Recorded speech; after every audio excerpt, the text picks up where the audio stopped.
செல்வ சீமாட்டிகளாய் வாழ்ந்த எவரும் பெரிய பின்னணியோடு வந்தவர்கள் அல்ல. எல்லாரும் ஆட்டு மேய்ப்பர்கள், அடிமைகள், மீன் பிடிக்கிறவர்கள், ஒண்ணுக்கும் உதவாதவர்கள். அப்படிப்பட்டவர்களை தேவன் தெரிந்தெடுத்து தான் தேவன் செல்வ சீமனாய் மாற்றினார். அல்லேலூயா. வாசிப்போமா? ஏசாயா 61 1வது வசனம். இவங்க யாருங்க?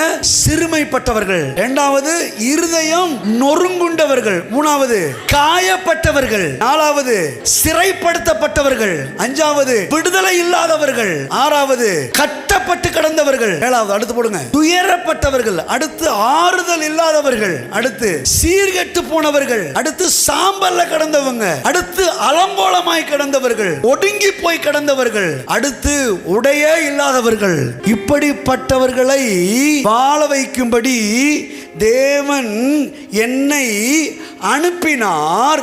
இப்போ இவங்க என்ன செய்ய போறாங்க தெரியுமா? நல்லா கவனிக்கிறீங்களா? ஹலோ.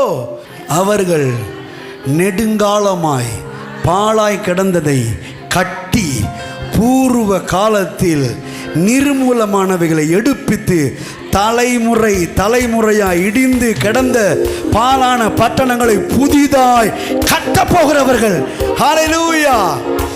என்ன சொல்றாருன்னா, எப்பா ஒரு காலத்துல நீங்க இப்படி இருந்தீங்க, ஆனா இனி வருகிற நாட்கள்ல நீங்க பாழா போக மாட்டீங்க.